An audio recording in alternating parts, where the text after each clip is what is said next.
So there I was just chilling in my room playing some Fortnite on my PS4. It was pretty late, like midnight or something. My parents were out of town on a business trip, so I had the whole house to myself. I was kinda bored and hungry, so I paused my game and went downstairs to make a sandwich. As I was spreading some mayo on my bread, I heard this weird noise coming from the front door. At first, I was like, whatever, it's just the house settling or the wind or something. But then it happened again, and it sounded like the doorknob was rattling. I froze and listened closely. The knob definitely turned and the door creaked open a little. My heart started racing. I knew I locked that door before going upstairs. Someone was trying to get inside my house. For a second, I just stood there with the butter knife in my hand, too freaked out to move. Then I heard the floorboards in the hallway creak. There were footsteps moving around just outside the kitchen. I dropped the knife and dove under the table, trying not to make any noise. I heard footsteps walking right by the kitchen and started going up the stairs. Oh man, I was panicking big time. Who would break into my house in the middle of the night? What did they want? Once the footsteps were gone, I crawled out from under the table. I thought about making a run for the front door, but what if they weren't alone and someone else was out there? I pulled out my phone to call the police, but I didn't have any bars or Wi-Fi. Stupid cheap phone plan. Then I remembered the old corded phone we had in the basement. I crept over to the basement door and opened it just a crack. No creepy sounds. I carefully tiptoed down the old wooden stairs, cringing every time they let out a loud creak. It was pitch black down there, so I had to feel my way along the cold concrete wall to find the phone on the workbench. My hands were shaking so badly that I almost knocked it over trying to pick up the receiver. But when I put it to my ear, nothing. The line was dead. At this point, I was really freaking out. Someone was definitely upstairs in my house. I had no way to call for help, and I was trapped in the basement. What was I gonna do? Just then, I heard footsteps at the top of the basement stairs. A sliver of light shone through the crack in the door. The knob slowly turned back and forth. They were trying to get in. I frantically looked around for somewhere to hide. Against the back wall were some old boxes and a rusty tool cabinet. I squeezed myself inside the cabinet and pulled the doors closed, leaving just a tiny crack to peer through. The basement door squeaked open. I saw a tall, shadowy figure standing at the top of the stairs. They took one step down, then another, slowly making their way into the basement as if they knew someone was hiding. With each step, my heart pounded faster. I was crouched in that dusty old cabinet, trying not to breathe or make any noise. I just knew if they caught me, I was dead. Finally, after what seemed like forever, they reached the bottom of the stairs. It was too dark to make out any features, but it looked like a man.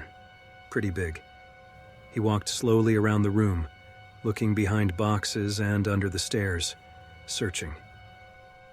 He made his way towards the back wall, towards the cabinet I was hiding in. As he got closer, my legs started trembling uncontrollably. He was just feet away now. Suddenly he stopped and stood completely still, tilting his head as if listening closely for any sounds. The suspense was killing me. I knew I had to hold my breath and stay perfectly still no matter what. After a few intense moments of silence, he continued walking, passing right by the cabinet without noticing me inside. I could hear him rifling through the stuff on the workbench. This was my chance. As quietly as possible, I pushed open the cabinet door and crawled out, crouching behind a stack of boxes. He had his back turned, fiddling with something on the bench. Gripping a heavy wrench in my hand, I snuck up behind him, my heart pounding out of my chest. With all my strength, I raised the wrench over my head and brought it down hard, crushing the back of his skull. He instantly collapsed to the floor like a bag of bricks.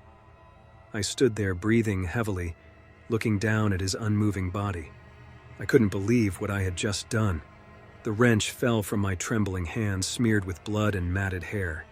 Just then, the basement lights suddenly flickered on, making me jump. I spun around, half expecting to see my dad standing there, but instead it was a police officer, his face pale as he took in the grisly scene before him. Turns out a neighbor had noticed the front door ajar and called the cops. The officer entered through the unlocked door and came down to the basement, turning on the lights. He never expected to find me, a young boy, standing over the lifeless body of my own father, spattered in blood. I had mistaken my dad for the intruder in the dark basement and killed him with the wrench. I tried to explain what had happened, but couldn't form any words, my throat tight with panic. As we stood there in deafening silence, the officer's eyes drifted to the open basement window. That's when I realized the actual intruder must have already slipped out, escaping unseen into the night through that window. Dad's body lay between us, the body of an innocent man whom I had tragically killed, thinking he was the intruder. What have I done? I thought in horror. What have I done?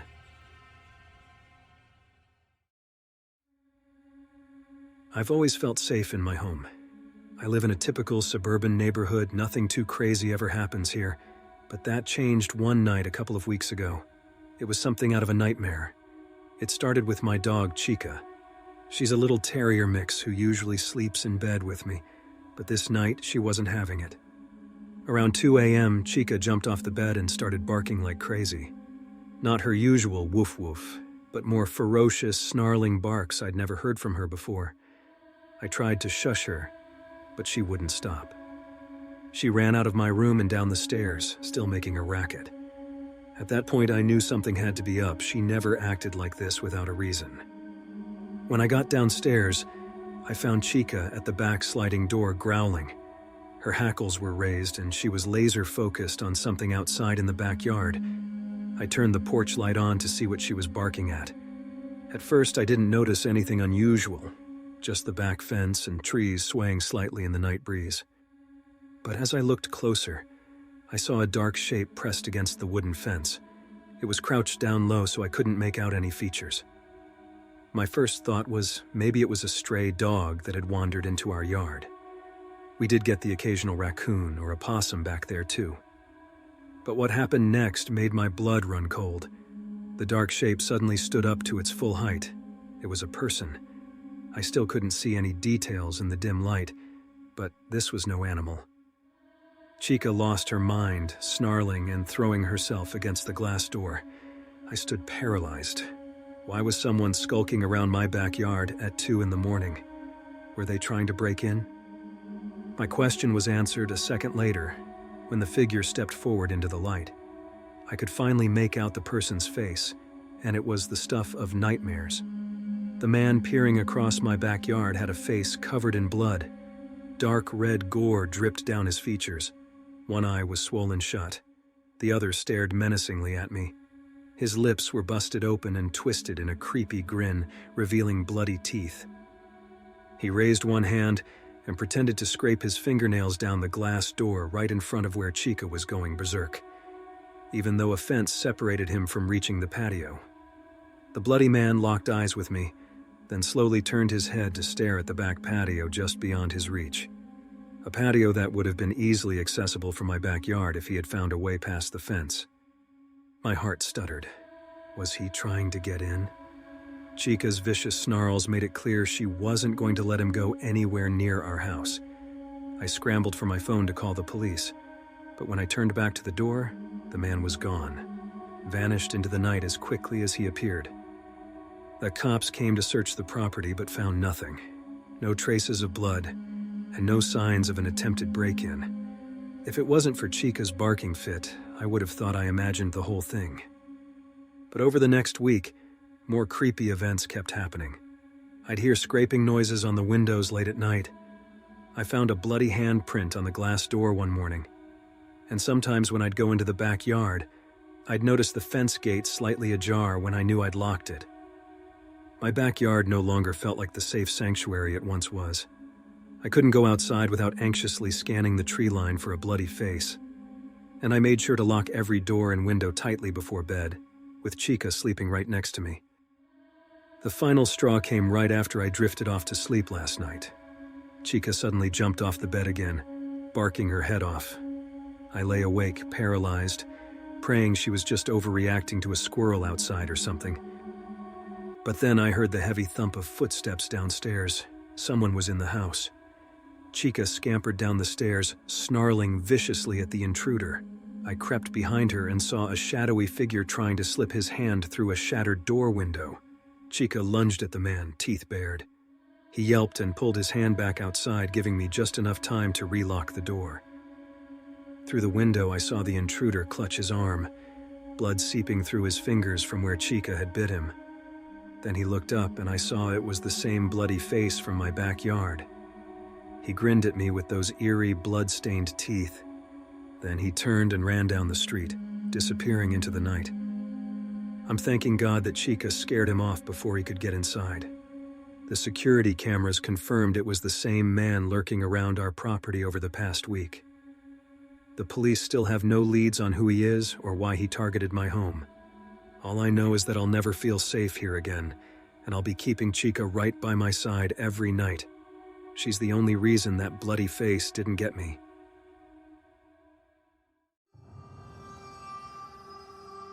I never really liked going down to the basement. Even as a little kid, I always got creeped out by the musty smell and the way the single light bulb hanging from the ceiling cast strange shadows on the concrete walls. My parents would send me down there to grab stuff like old photo albums or holiday decorations, and I always flew up and down the stairs as fast as possible.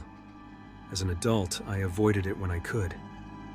When Pumpkin started acting weird around the basement door, I tried not to think too much of it at first. Pumpkin was my adorable tabby cat, and she was usually easygoing. But occasionally, I'd notice her sniffing intensely at the gap between the door and the floor, her gray fur standing on end. She'd stare fixedly at the door for several minutes, then dart away to some other part of the house. The first few times it happened, I shrugged it off. Probably just smells a mouse down there or something, I told myself. Nothing to worry about. But Pumpkin's obsession with the basement only got worse. Whenever I opened the door to head downstairs, she would bolt over and try to slip past me into the darkness. I'd have to gently push her back before closing the door quickly behind me. One day I came home from work to find Pumpkin growling low in her throat while crouched in front of the basement door. Her ears were pinned back flat against her head, green eyes narrowed to slits. She was in full attack mode, waiting for whatever was on the other side of the door.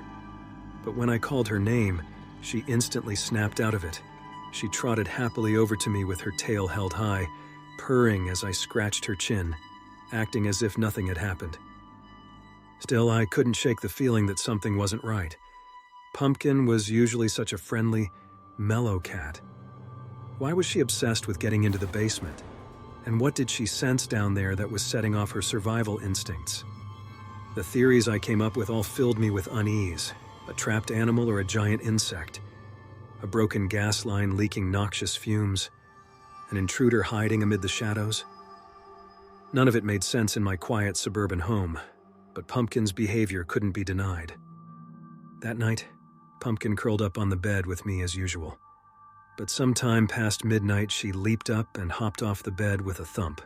Through squinted eyes, I watched her creep toward the bedroom door, ears pricked, moving cautiously on silent paws. My blood ran cold. She only stalked like that when she was on the hunt. But what could she possibly be hunting inside my house? Heart pounding, I forced myself out of bed and padded after her. She led me right to the top of the basement stairs and stared intently down into the darkness, letting out a low warning growl. I hesitated, every instinct screaming at me not to go down those stairs. But I had to know what was riling up Pumpkin so badly.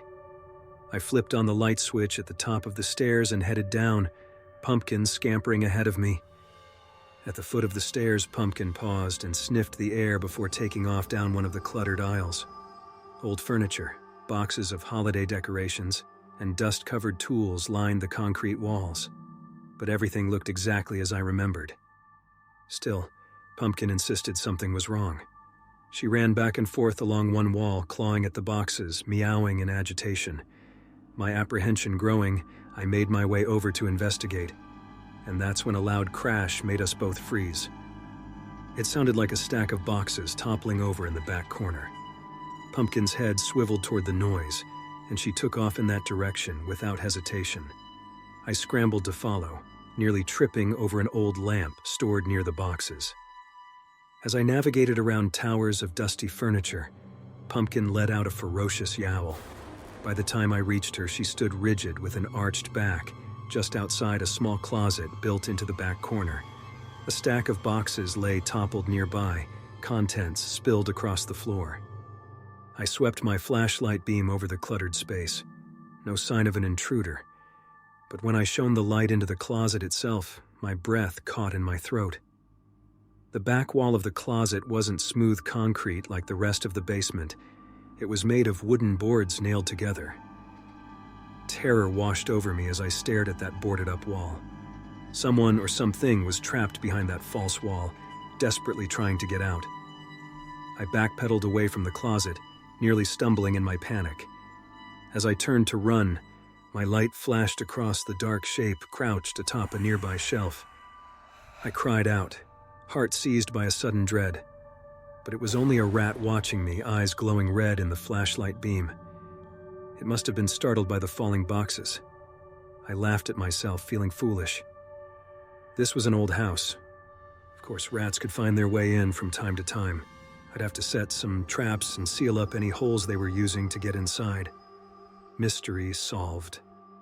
Pumpkin had already lost interest and wandered off to explore other corners of the basement. I took one last sweeping look around. The toppled boxes and claw-marked wall looked ominous in the flickering glow of my flashlight, but I told myself it was just an overactive imagination, fueled by watching too many scary movies.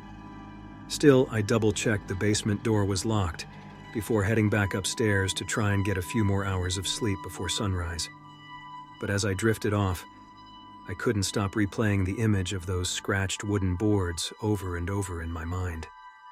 I pulled the covers tight around myself and tried to ignore the ominous feeling that something was very wrong in my house. The next evening after work, I stopped at the hardware store for supplies. I picked up some extra powerful rat traps and a few cans of expanding foam sealant. As I browsed the lumber section for boards to patch the closet wall, a gnarled old man appeared by my side. "Big project?" he asked in a gravelly voice. I jumped, startled by his sudden presence. Just some minor repairs needed in my basement." The old man nodded slowly, eyeing my supplies. "Basement, eh? You know, this town has a long history stretching back centuries. All sorts of old tunnels and hidden rooms buried underground." A chill ran down my spine, but I tried to keep my voice steady. "That's so? Interesting." I tossed the boards into my cart. The old man touched my arm with a gnarled hand, making me flinch. "Be real careful making any changes down there," he said cryptically. "You never know what you might unleash, stirring things up that are better left undisturbed." I laughed nervously and made some vague excuses about needing to get home soon. The old man watched me silently as I hurried off to the checkout line. By the time I made it home, the sky was growing dark. I headed straight for the basement to start setting traps near any holes or cracks I could find. As I laid the third trap behind some shelves, a loud thump made me whip around in alarm. It came from somewhere in the distance. A soft scritch-scritch sound followed, like claws scraping against wood. The hair on the back of my neck stood up as the scratches grew louder, more insistent. Pumpkin appeared by my ankle, letting out a warning hiss. I stood transfixed, sweat beading on my forehead as my mind tried desperately to come up with a rational explanation. Could it be rats trapped behind the walls? But they wouldn't be able to make such deep gouges in the solid wooden planks. The scratching abruptly stopped. In the deafening silence that followed, I heard a faint rustling coming from inside the closet. Slowly, I crept toward it. Reaching out one trembling hand, I pulled the door open. A mass of cobwebs coated the interior. Balls of dust and dirt littered the floor. The false back wall looked just as worn and weathered as the night before. I shook my head, laughing at myself. Just another draft or some pipe settling, that's all. I was letting my imagination get the better of me. As I turned to walk away, a flicker of movement caught my eye so quickly that I thought I'd imagined it. Craning my head, I peered into the closet again. Nothing but cobwebs and shadows. And then I looked down. There, on the closet floor, sat a lone object that hadn't been there before. A small wooden doll, its face featureless and smooth. I stared at the doll, my mind reeling.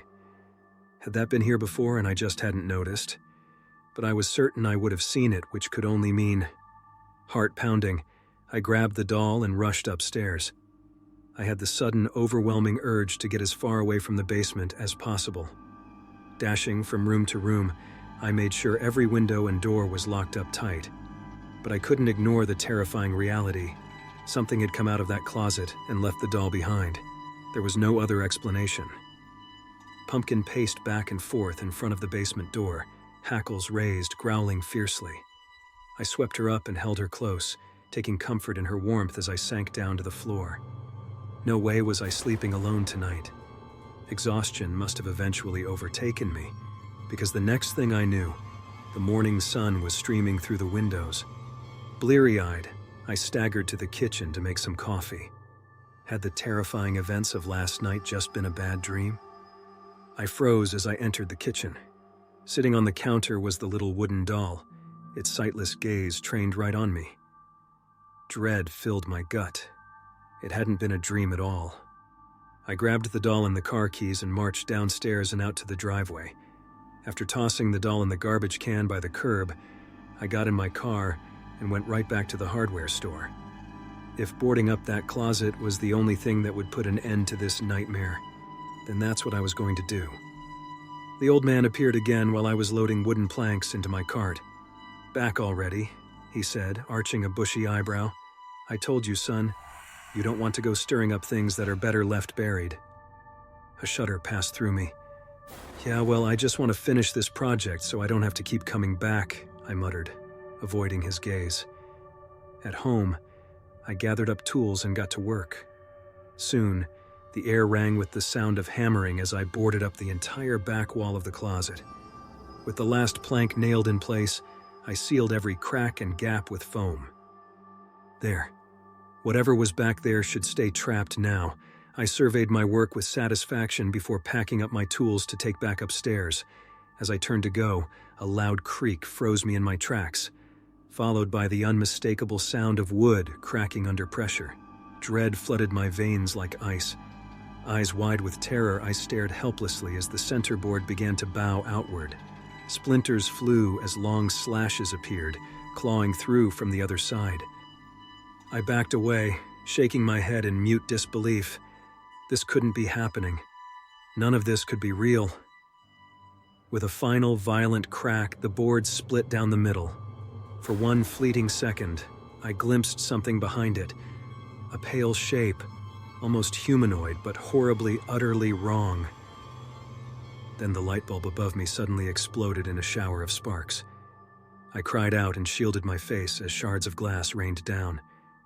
By the time I looked up again, the closet was still once more. The board stood split and broken, but whatever had broken through was gone. I didn't stop to grab my tools. I just turned and ran, scrambling desperately up the stairs on all fours. I slammed the basement door shut and pushed the couch in front of it. Then I crumpled to the floor, hugging my knees as great heaving sobs tore through my chest. Replaying that last glimpse in my mind, I shuddered with primal terror. The old man had tried to warn me not to disturb things best left buried. Now something evil had clawed its way out of the darkness I awakened it from, and I had no idea how to stop it. But as I sat there, listening to the heavy silence throughout the house, I realized things were now much too quiet. "Pumpkin?" I called out softly. "Pumpkin!" I searched every room, panic rising, but my cat was nowhere to be found. The last time I'd seen her was... No. I raced back to the basement door and threw all my weight against the couch. It scraped slowly across the floor until I could shove the door open again. Taking a deep breath, I flipped on the light and slowly descended, calling for Pumpkin. The basement looked undisturbed.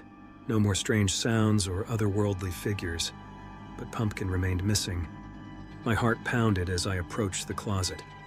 Jagged slashes now split the first board I'd nailed over the opening. And near the ground, a small opening had been clawed between two boards, just big enough for a cat. Everything in me screamed to run back upstairs and never return. But I couldn't leave Pumpkin behind. Gripping a screwdriver tight in one trembling hand, I got down on my knees and forced myself to crawl into the closet. The space felt much smaller and tighter than before. Cobwebs dangled everywhere, skittering against my skin like ghostly fingers. I had to fight the urge to panic, reminding myself that I was doing this for Pumpkin, my brave and loyal cat. On the floor beneath the lowest board, the opening stretched into complete darkness. Calling Pumpkin's name, I wedged myself into the gap and shimmied forward. The broken concrete scraped my forearms and stomach raw. Every instinct told me to turn back, but I crawled onward into the cold, suffocating darkness. Just as I was about to give up all hope, my hand landed on something soft and furry. Pumpkin's familiar meow pierced the darkness. She nuzzled against my hand, both of us frantic to get out of this hellish tunnel. With Pumpkin tucked under one arm, I backpedaled until I could feel fresh air. We burst out of the closet and I collapsed to the basement floor, sobbing and clinging to her warm little body. But my relief was short-lived. Behind me came a soft scritch-scritch from inside the closet, then another creak of wood. A rank, earthy smell seeped out through the broken boards. Clutching Pumpkin in my arms, I scrambled back upstairs and shoved the couch back in front of the door. Whatever evil I'd awakened, I prayed it would once again be contained. Yet somehow I sensed this wasn't over. The old man's words echoed in my head. I had recklessly unleashed something that should have stayed buried, and now that malevolent presence would continue trying to claw its way back into the world. All I could do was barricade the basement door and wait for its next move.